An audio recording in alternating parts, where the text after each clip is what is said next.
जय झूलेलाल, जय माता दी। आप सबका स्वागत है अनीता राजवानी वाले चैनल पे। आज थोड़ा मेरा गला ख़राब है, इसलिए आज मैं आपको एक कहानी सुना रही हूँ। वैसे तो मैंने 2-3 भजन लिखे हैं, वो मैं आगे गाऊंगी जैसे मेरा गला ठीक होगा। तो आज मैंने सोचा मैं आपको एक कहानी सुनाऊँ खाटू श्याम जी की, जो कि एक सच्ची घटना है। मैंने भी सुनी थी, तो मैंने सोचा मैं भी आपसे शेयर करूँ। तो आप ज़रूर सुनिएगा, लाइक शेयर कमेंट भी करके बताइएगा कि आपको ये कहानी कैसे लगी। कहानी शुरू करने से पहले एक बार ज़रूर बोलूँगी, खाटू नरेश की जय। तो एक बार एक महिला थी जिसका नाम अनुराधा था। उसके 2 बच्चे थे, एक लड़का और एक लड़की। लड़की का नाम काव्या और लड़के का नाम कविश था। और उसका पति का नाम विनय था। उसका कारोबार भी ठीक ठाक चल रहा था। लेकिन अनुराधा जैसे जैसे ना भगवान का नाम और जपने लग गई, भगवान का नाम लेने लग गई, उसका विश्वास और दिनों दिन बढ़ता जा रहा था। तो वहाँ ही उसके पति को कारोबार में प्रॉफिट ही प्रॉफिट हो रहा था, वो दिनों दिन बढ़ता ही जा रहा था। तो उसके पति को भी बहुत ही, विनय को भी बहुत ही विश्वास होने लग गया। वो भी खाटू नरेश को बहुत ही मानने लग गया। रोज़ सुबह उठता था, खाटू श्याम जी की जयकार लगाता था और आगे दिया जलाता था भगवान के आगे, और फिर ही ऑफिस जाता था। ऐसे उनके दिन अच्छे से निकल रहे थे कि एक दिन अचानक क्या हुआ कि विनय के ऑफिस में एक महिला आती है जिसका नाम प्रिया था। वो नौकरी के लिए आती है कि मुझे नौकरी की ज़रूरत है। तो विनय को उससे बात करके बहुत अच्छा लगता है, वो दिखने में भी बहुत अच्छी होती है। तो विनय उसको नौकरी में रख लेता है। फिर धीरे धीरे क्या होता है कि उन जो विनय का जो नेचर है उसमें परिवर्तन होता रहता है। वो अपने घर और बीवी की तरफ कम और प्रिया की तरफ ज़्यादा ध्यान देने लग जाता है। उससे ना उसको प्रिया से बात करना, प्रिया के साथ घूमना, उसको खाने पर लेके जाना, तो वो उसको अच्छा लगने लग गया। और इस चक्कर में वो खाटू नरेश को भी भूलने लग गया।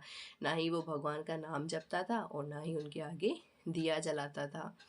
और एक दिन ऐसा हुआ कि उसने बच्चों को वादा किया था कि मैं आज शाम को आऊँगा और तुम्हें मूवी दिखाने लेके जाऊँगा।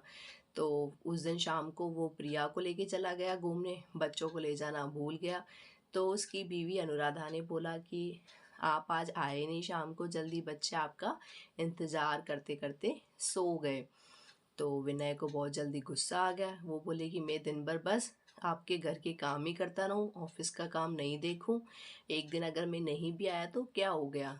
तो प्रिय न तो अनुराधा को बहुत ही ऐसा लगा कि मेरे पति के नेचर में बहुत ही चेंज आने लग गया है। पता नहीं क्यों, शायद हो सकता है ऑफिस का ज़्यादा काम हो, इस वजह से उनके नेचर में थोड़ा परिवर्तन आया है। तो ऐसे ऐसे धीरे धीरे दिन निकलते गए और धीरे धीरे क्या हो गया, उसका कारोबार कम होने लग गया। धीरे क्या हुआ, उसका कारोबार कम होने लग गया, उसको बहुत ज़्यादा लॉस होने लग गया। और एक दिन अचानक उसके मोबाइल में मैसेज आता है कि उसके अकाउंट में जितने पैसे थे वो सब निकल गए हैं। तो ये देख के वो बहुत ही शॉक्ड हो जाता है कि इतने सारे पैसे मेरे कहाँ चले गए। तो अचानक से एक अननोन नंबर से मैसेज ना फ़ोन आता है। वो जैसे ही फ़ोन पिक करता है तो वो प्रिया का कॉल था। वो प्रिया कहती है कि विनय, मैंने तुम्हारे अकाउंट से सारे पैसे निकाल दिए हैं, अब मैं कहीं बाहर जा रही हूँ, अब मुझे फ़ोन करने की कोशिश मत करना और ना ही मुझे ढूंढने की कोशिश करना। ऐसा कह के वो फ़ोन को कट कर देती है। और विनय तो बहुत ही ज़्यादा शॉक्ड हो जाता है कि ये क्या हो गया मेरे साथ। अब तो उसके पास इतने पैसे भी नहीं हैं कि वो अपने ऑफिस में जो काम कर रहे हैं वर्कर्स हैं उनको वो सैलरी दे सके। तो ऐसे वो बहुत ही ज़्यादा परेशान हो गया और ऑफिस छोड़ के घर पे बैठ गया। उसके बच्चे भी अब स्कूल की फ़ीस नहीं जमा कराई तो वो भी घर पे बैठ गए। अनुराधा तो वही भगवान का नाम जपती थी, भगवान का नाम लेती थी खाटू नरेश का। हमेशा खाटू नरेश की जय, खाटू नरेश की जय, जय हो खाटू नरेश, ऐसे ही बोला करती थी।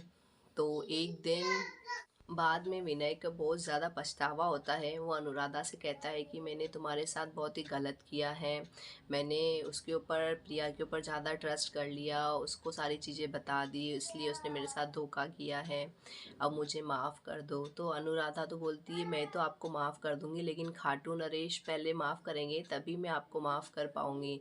आप पहले उनके दरबार चलिए, उनसे माफ़ी मांगिए, फिर ही मैं आपको माफ़ करूँगी। तो विनय सुन के उसको भी लगता है कि हाँ, मुझे जाना चाहिए दरबार खाटू नरेश के, उनसे माफ़ी मांगनी चाहिए, तब ही हो सकता है कि मेरे कुछ पाप कम हो, खाटू नरेश जी मुझे माफ़ कर दे।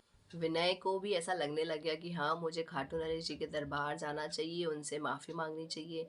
लेकिन उनके पास इतना भी पैसा नहीं था कि वो खाटू नरेश जी के दरबार जा सके। और अगर दूसरों से मदद मांगेंगे तो दूसरे लोग तो हंसेंगे कि ये क्या हो गया तुम्हारे साथ, ये वो। तो इस चक्कर में वो दूसरों से पैसा नहीं मांगना चाहता था। तो इस बीच अनुराधा कहती हैं कि मैं अपने सोने की जो चूड़ी है वो बेच देती हूँ, उस चूड़ी से जो पैसे मिलेंगे उससे अपन खाटू नरेश जी के दरबार चलेंगे। तो ये सुन के विनय की आंखों में आंसू आ जाते हैं। वो सोचने लगता है कि ये क्या हो गया मेरे साथ, मैंने इसको ऐसे धोखा दिया, ये मेरा कितना साथ दे रही है, हमेशा मेरा साथ देती है। तो ऐसे करके अनुराधा अपने सोने की जो चूड़ी है वो बेच देती है और उन पैसों से वो खाटू नरेश जी के दरबार पहुंच जाते हैं। ऐसे वो खाटू नरेश जी के दरबार पहुंच जाते हैं।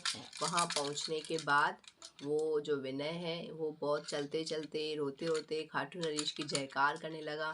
जय हो खाटू नरेश की, बाबा मुझे माफ़ कर दो, मेरे से जो भी गलती हुई है वो मुझे माफ़ कर दो, मैंने जो भी बुरे कर्म किए हैं उसकी मुझे सज़ा दो, मेरे परिवार को मत दो, प्लीज़ मुझे माफ़ कर दो। ऐसे बहुत ज़्यादा विलाप करने लगा। तो इसकी आवाज़ सुन के खाटू नरेश जी उनको दर्शन देते हैं। उनको विनय को, विनय की पत्नी अनुराधा को, बच्चे को, उन सबको दर्शन देते हैं। और ऐसे करके वो चारों उनके चरणों में गिर जाते हैं, उनसे माफ़ी मांगते हैं कि हमसे जो भी गलती हुई है और वो हमें माफ़ करो और हमारे ऊपर आपका आशीर्वाद बनाए रखो।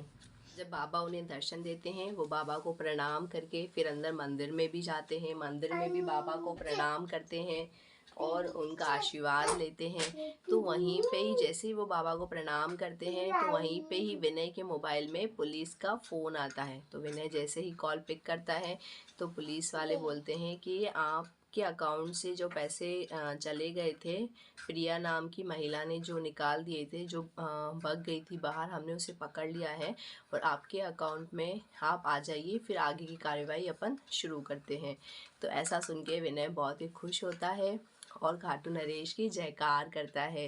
कहते हैं ना, हारे का सहारा बाबा श्याम हमारा। बोलो खाटू नरेश की जय। खाटू नरेश, अब बोलो खाटू नरेश की जय।